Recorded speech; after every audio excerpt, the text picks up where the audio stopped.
Hi Libra, welcome to your October 2019 Astro Update. It's Rena here. So if you happen to have already listened to this recording, I'm actually doing a second version because I left out a couple of transits and it was not something I could figure out how to edit into it, so I just decided to do it over again. So as the month begins, the sun is in Libra, in your sign, and most of you will be having your solar return or your birthday in October. So happy birthday to all Libra individuals. And you're coming off of a new moon at the end of September. So that sense of starting anew is going to be there. That revitalization that comes from having the sun in your sign. And even if Libra is your rising sign, this is going to be the sun in your first house. So the first house can be the body, and that can definitely feel that, sense of, increased energy, just well-being. Let's put it that way. As well as a new cycle. I think that's an important piece in this as well. On the 3rd, Mercury goes into Scorpio, and this is your second house of earned income.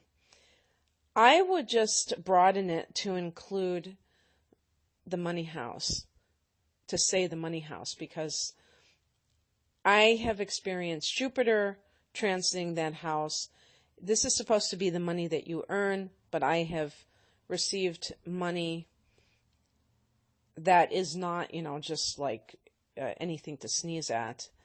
Not that you should sneeze at any money, but you know what I mean. And that happened when Jupiter was in my second house, and I didn't work for that money.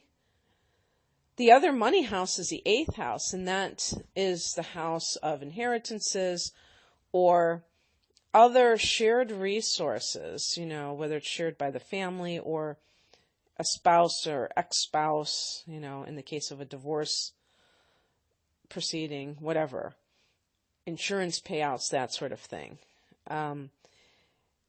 So there are two money houses, but with this one, to me, it's like no strings attached to money. I'm going to simplify it that way. So this is really activated for you in October, okay? And whether you're earning this money or you're just getting it in some way, shape, or form, it's all good, right? With Mercury in this house on the 3rd, going into this house on October 3rd, you're going to be, mentally taking note of your finances for whatever reason. Maybe you're trying to set something up so that you can,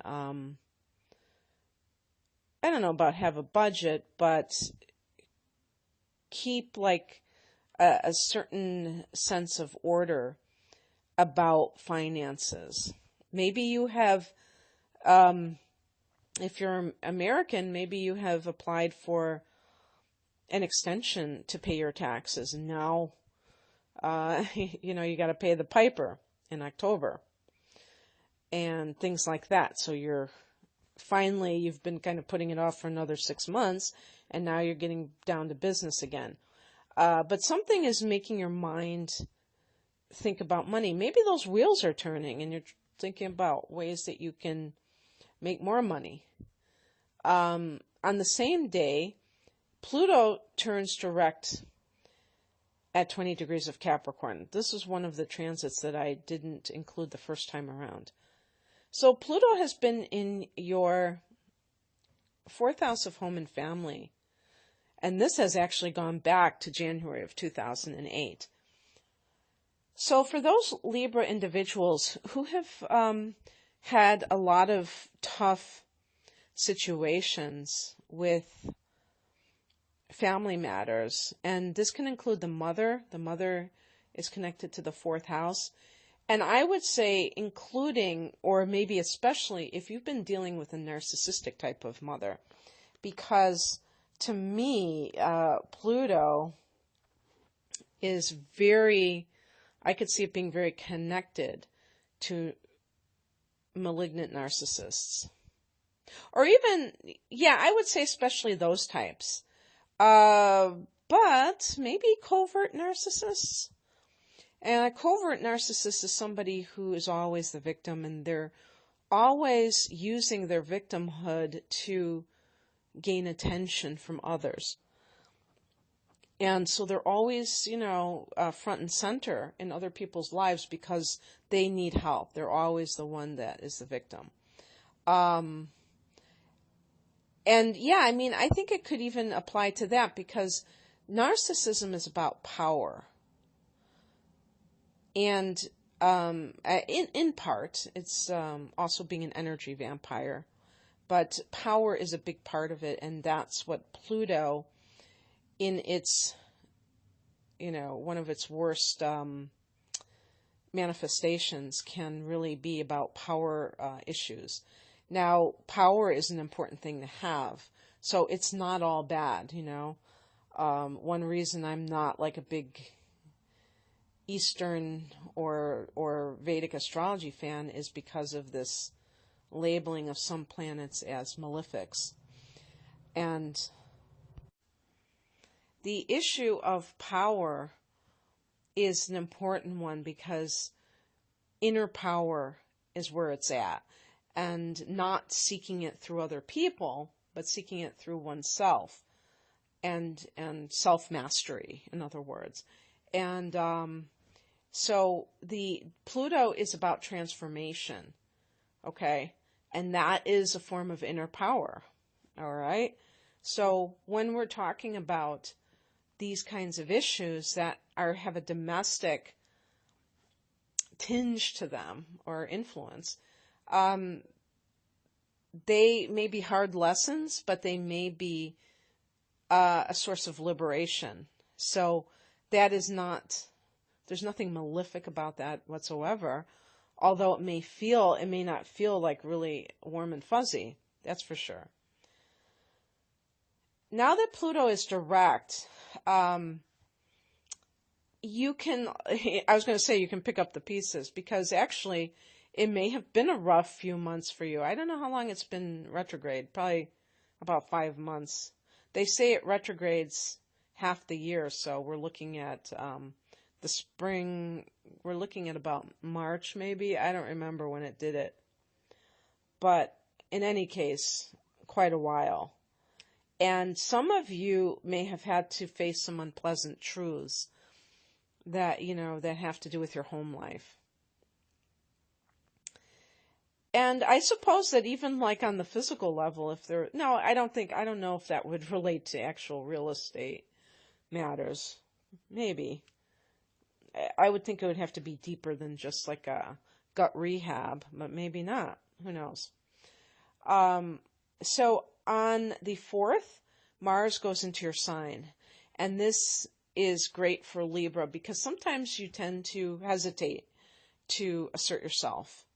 And I think that a transit where you have Mars in your sign can be the best of both worlds, because I don't think you'll be too pushy. I think that you will be diplomatic, as you always are, but you will just promote yourself.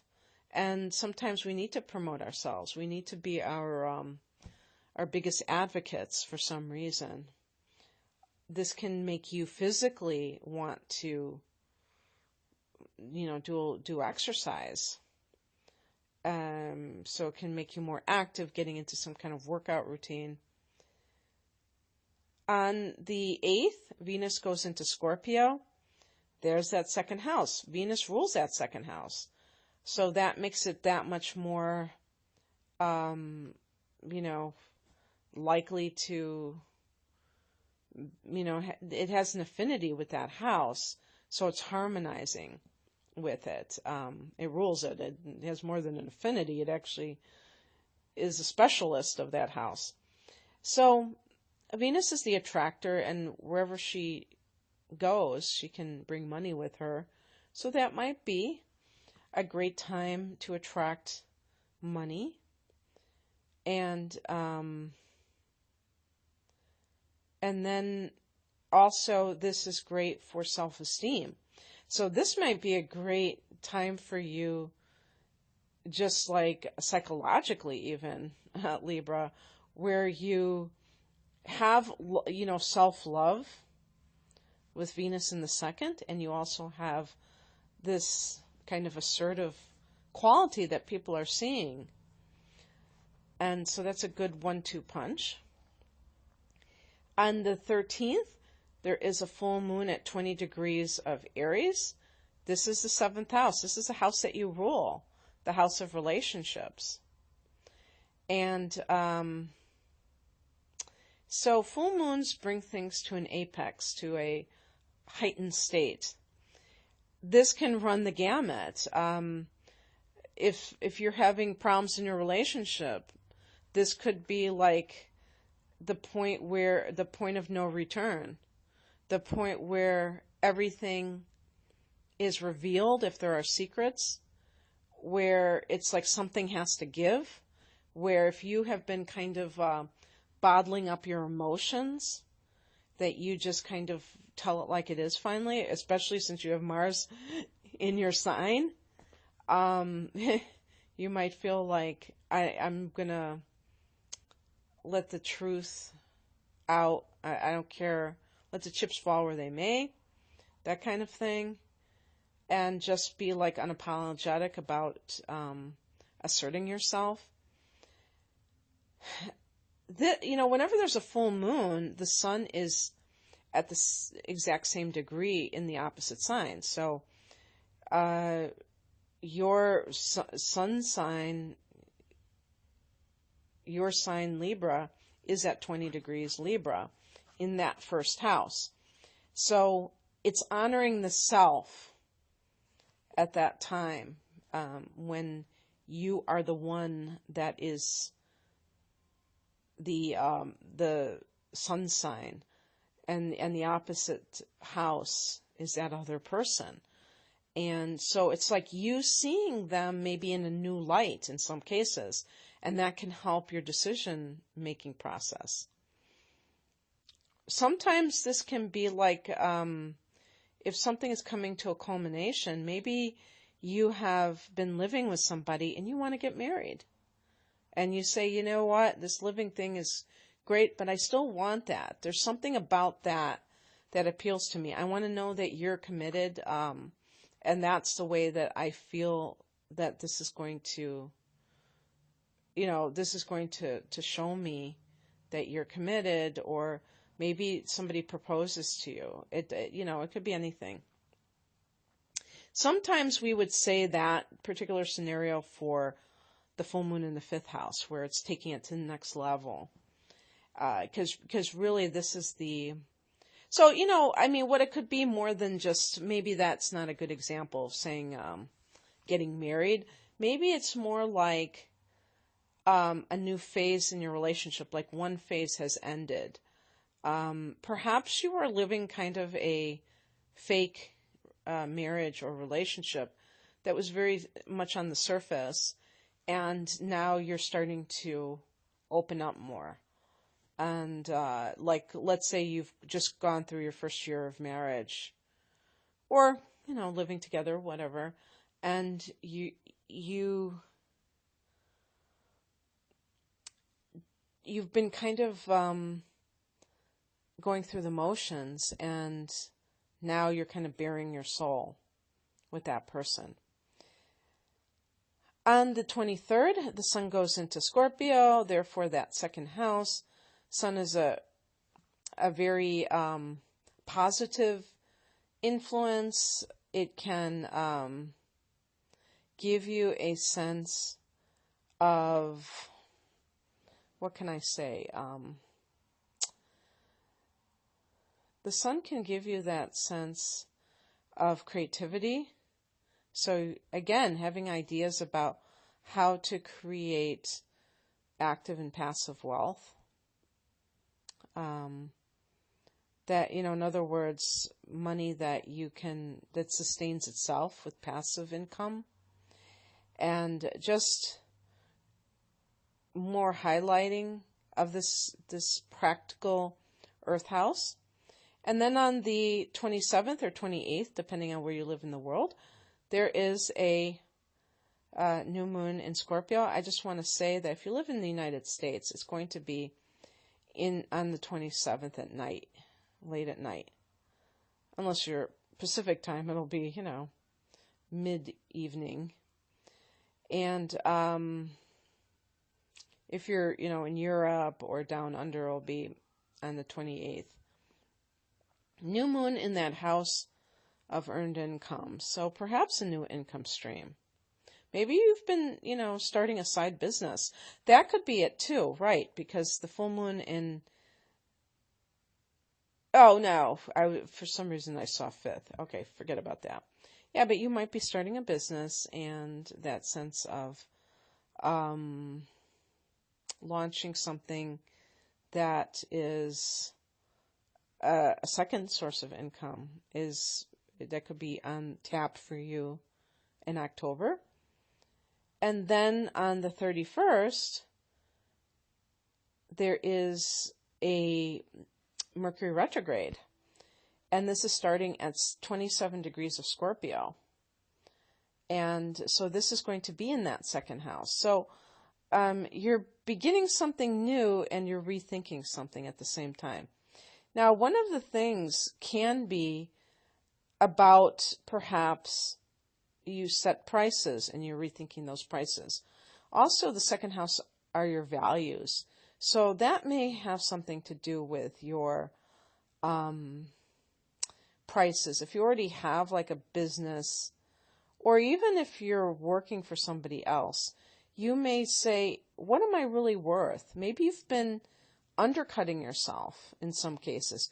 Or conversely, maybe you feel like if you lower your prices, they will appeal to more people.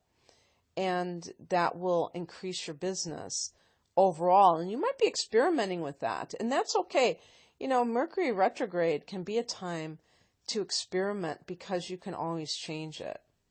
And so for people who are thinking of launching things, they might want to wait until Mercury turns direct.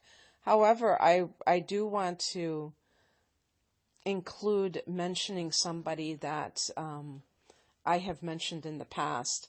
And I was quite amazed because she is part of the New Thought community, metaphysical community, if you will. Gabrielle Bernstein, she wrote books like Spirit Junkie and The Universe Has Your Back. And she says that she has started things during Mercury retrograde. I don't know if she knew it at the time or if she deliberately did that. That worked out. So, I dislike superstition. You might think, well, what kind of an astrologer is describing astrology as superstition?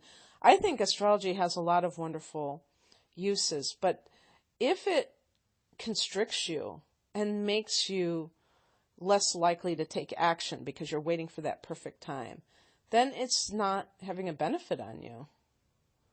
So just keep that in mind when you're looking at transits, is to look, to me, what's better than the actual date, the specifics of the date, is the idea of the themes that are presented at this time. So for instance, when I'm talking about Pluto in the 4th house and Pluto going direct, have you had to face unpleasant truths about home and family that have left you reeling, but at the same time, you have experienced amazing transformation? Giving that example of the narcissistic mother, there can be incredible pain there, but there can be the sense of liberation, of like saying, of an aha moment of saying, I finally, realized what that family dynamic was all about. And I never really put two and two together. And it's like, oh my God, that's why I am the way that I am. And that is going to increase your personal power because you're going to be more conscious of how your childhood, the fourth house is the childhood. I didn't say that. How that impacted you. And you may, especially a sign like Libra, may have been living in La La Land a little bit, where you kind of glossed over things. And now you've been smacked upside the head with this reality. And it's like, what are you going to do with this information? Well, even if you don't do anything on the physical level, it's transforming you inside out. So what kind of price is on that? I mean, that's a wonderful thing. So I would rather look at it from an evolutionary standpoint than this kind of mundane day-by-day transit thing where it's just like I'm this robot I'm being pushed around by the stars, instead of I'm transforming myself and I'm going to be able to co-create with the universe. I'm not waiting for something to drop in my lap. I'm going for it all the way. Okay, Libra, that's what I have for you. So I hope that you enjoyed this. If you'd like a natal chart interpretation for the coming year, or just the transits, the astrological trends for the coming year, or any other type of reading, my website is RenaMoonAstrology.com. The link is below. Go there and you can, on my homepage, just give me your email for my list, and you can get 19% off your first reading. Take care. Bye.